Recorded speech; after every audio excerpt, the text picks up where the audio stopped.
Question में ninth में क्या है? नाइन्थ में क्वेश्चन है। नाइन्थ में दे रखा है। वीडियो कितनी बड़ी हो गई, चलो देखते हैं। 3 particles each of mass 2m are placed at the corner of an equilateral triangle of side 2 meter as shown in the figure. Y coordinates of the center of mass of the system. तो इसने क्या दे रखा है भाई? ये एक triangle बना लिया हमने, ट्रायंगल, और यहाँ पे दे दी y एक्सिस, यानी कि ओरिजिन पे है, ठीक है, और इसकी डायरेक्शन दे दी x, इसकी दे रखी है y। सीधी सी बात होगी, ये हो गया 2 kg, ये हो गया क्या 2 kg, ये हो गया क्या 2 kg। सीधी सी बात है। अब आगे चलते हैं भाई, ठीक है। इसको यहाँ पे, क्योंकि देखो सेंटर ऑफ मास कहाँ पे आएगा, ट्रायंगल यहाँ कहीं पे आएगा।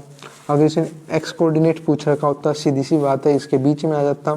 एक्स एम क्या होगा, दैट इज इसका ए, अगर मान लेते इसको ए, इसको भी ए, इसको भी ए, तो a/2, यहाँ पे a/2। लेकिन इसने पूछ रखा वाई सी एम निकाल लेंगे। वाई सी एम कैसे निकालेंगे? इसको मान लेते हैं, इस हाइट को मान लेते हैं h, ठीक है। इस हाइट को अगर मान लिया h मान लिया हमने, और क्योंकि ये एंगल दे रखा है इसने, चलो देखते थे। y m1 y1 प्लस के m2 y2 प्लस के m3 y3 बाय में m1 प्लस के m2 प्लस के m3 हो ये आ गया। सीधी सी बात आ गई इतनी समझ में। इससे इजी तो कुछ हो नहीं सकता, ये तो फॉर्मूला ही है डायरेक्ट। अब ये डायरेक्ट फॉर्मूला है, तो इसमें पुट करेंगे। अगर इसको m1 मान लेते हैं, इसको m2 नहीं, इसको m3 मानना पड़े, अरे कुछ मान लें यार, इसको m2 मान लिया और इसको m3 मान लिया, तो m1 क्या दे रखा है? क्योंकि देखो यहाँ पे अगर y1 2 यहाँ पे कुछ होगा, यहाँ पे तो वही तो क्या आ गया 0, इसके लिए भी 0 और इसके लिए भी 0, ये दोनों हो गए 0। यहाँ पे पुट करेंगे कुछ भी। यहाँ पे m3 की क्या दे रखा है? m3 दे रखा है 2, m3 दे रखा है 2 kg, और y को मान लेते, h मान ही रखा है ये, ठीक है। y3 यहाँ पे 0.h है ना, y3h। m1 क्या दे रखा है 2 प्लस के 2 प्लस के 2, यहाँ पे पुट करेंगे, ये आ जाएगा। अगर 2 कॉमन निकालेंगे तो क्या आ जाएगा? 2h बाय में 2 कॉमन 1 प्लस के 1 प्लस के 1 2h बाय में, इन सभी को ऐड करेंगे 2 इंटू 3, 2 से गया 2, h/3 आ गया। h/3 आ गया ना, यानी कि y/m क्या आ गया? h/3। अगर y/m h/3 आ गया तो आगे क्या करेंगे? आगे इस h की वैल्यू कैसे पुट करेंगे? क्योंकि देखो ये परपेंडिकुलर देखा है, तो इस पे पैरेलल नहीं, क्या यार रोटेशन में आ गया था। अरे यार होती है ना हाइपोटेनियस वाला, ये अगर ये हाइपोटेनियस है, ये बेस है, ये वो है, तो क्या होगा? a का स्क्वायर इक्वल टू, यहाँ पे क्या होगा, यहाँ तक क्या होगा a/2, a/2 का स्क्वायर प्लस के h का स्क्वायर।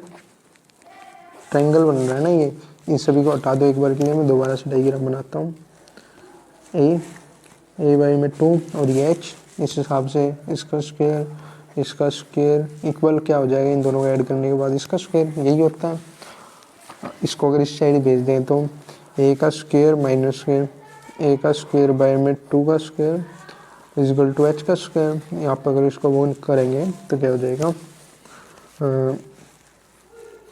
a का स्क्वायर माइनस के a का स्क्वायर बाय में 4, 2 का स्क्वायर 4 हो जाएगा ना, और इसको एलसीएम ले लेंगे तो क्या हो जाएगा? 4 a का स्क्वायर माइनस के a का स्क्वायर बाय में 4 इक्वल टू h का स्क्वायर, और ये क्या हो जाता है 3 a का स्क्वायर बाय में 4 इक्वल टू h का स्क्वायर। अगर दोनों साइड अंडर रूट ले लेंगे, अंडर रूट लेने के बाद क्या हो जाएगा? अंडर रूट 3/4 a का square is equal to under root h का स्क्वायर।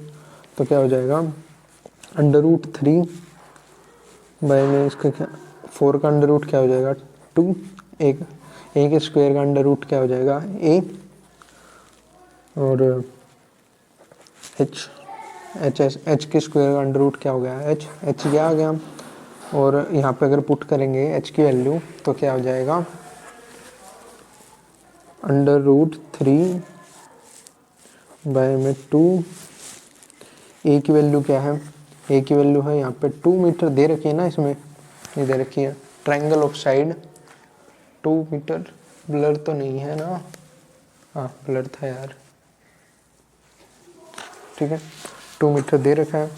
तो यहाँ पे अभी हम निकाला था ए की वैल्यू यहाँ पे पुट करेंगे 2 बाय में 3 इक्वल टू क्या आ गया वाई सी एम, 2 से गया 2 और अंडर रूट 3 बाय में 3 इक्वल टू एच, मतलब वाई सी एम। और ऊपर और नीचे अगर वो कर दें मल्टीप्लाई, ऊपर और नीचे क्या मल्टीप्लाई कर दें, चलो दूसरे पेज पे बता। यहाँ पे ये क्या आ गया था अंडर रूट 3 बाय में 3 equal to Y C M, ऊपर नीचे अगर अंडर रूट 3 मल्टीप्लाई कर देंगे तो क्या आ जाएगा, मल्टीप्लाई में अंडर रूट 3 बाय में अंडर रूट 3, क्योंकि देखो अगर इन दोनों काट देंगे तो 1 आएगा। ये शायद हमने पढ़ा तो था 8th 9th में पढ़ा था शायद, इसमें कुछ फ़र्क पड़ेगा नहीं। तो इसको मल्टीप्लाई कर दिया तो क्या आ जाएगा 3, इन दोनों को मल्टीप्लाई करने के बाद ये अंडर रूट तो कट जाएगा, 3 बाय में 3 अंडर रूट 3 से गया 3, वाई सी ओ एम क्या आ गया 1 बाय में अंडर रूट 3। और इससे अगर फॉर्मूला निकाल लेंगे तो एक अभी इसको याद कर सकते हैं हम, अगर कभी भी आए ना ऐसे ट्रायंगल, तो ये क्या हो जाएगा, ये वाली अगर ये ए मतलब ये नहीं, ये पूरी ए और ये पूरी ए दे रखी है, तो यहाँ से यहाँ तक की हाइट क्या हो जाएगी, हाइट क्या होगी अंडर रूट 3 बाय में 2a। और यहाँ पे क्या हो जाएगा, यहाँ पे आया तो था, क्या आया था अगर यहाँ पे सिर्फ ए ही पुट करे रखते तो क्या आ जाता, ए ही पुट करे रखते तो क्या आ जाता। चलो एक बार यहाँ पे अगर पुट करके देखते हैं एच की वैल्यू दोबारा से, फॉर्मूला बनाने के लिए क्वेश्चन तो हो गया ना पूरा। एच क्या आ गया, मतलब वाई सी एम क्या आ गया था एच बाय में 3, एच की वैल्यू ये आ गई थी, एच क्या आ गई थी अंडर रूट 3 बाय में 2 ए बाय में 3 ये आ गई थी। तो ये क्या हो गया अंडर रूट 3 बाय में 2 इंटू में 3, ऊपर और नीचे अंडर रूट 3 से मल्टीप्लाई कर दिया, क्या आ गया 3 बाय में 2 इंटू में 3 इंटू में क्या आ गया अंडर रूट 3, ये ए का एक ऐसे कैसा ए बाय में 2 अंडर रूट 3। ये हमेशा याद करना है, यहाँ पे ये क्या आ जाएगा वाई सी एम, इसके लिए क्या आ जाएगा ए बाय में 2 अंडर रूट 3 और एक्स सी एम क्या आ जाएगा ए बाय में 2, सीधा सा, ठीक है। या फिर कह लो Y C O M equal to X C O M by में अंडर रूट 3। यहाँ पे अगर वैसे पुट करके देखें तो क्या आ जाएगा Y C O M equal to, क्योंकि ए की वैल्यू यहाँ पे 2 थी तो 2 पुट करके देखेंगे तो 2 बाय में 2 अंडर रूट 3, 2 से गया 2, वाई सी एम क्या आ गया 1 बाय अंडर रूट 3, है ना, सीधा सा आ गया। इसको अभी आगे क्वेश्चन के लिए अगर कभी आए तो याद कर लेना, क्योंकि मैं दोबारा नहीं बताऊंगा इसको, कहीं कॉपी वॉपी में लिख लेना इससे, अगर क्योंकि ऐसे कॉमन रहते हैं टेस्ट वगैरह में, तो फ़ायदा ही होगा आप सभी का।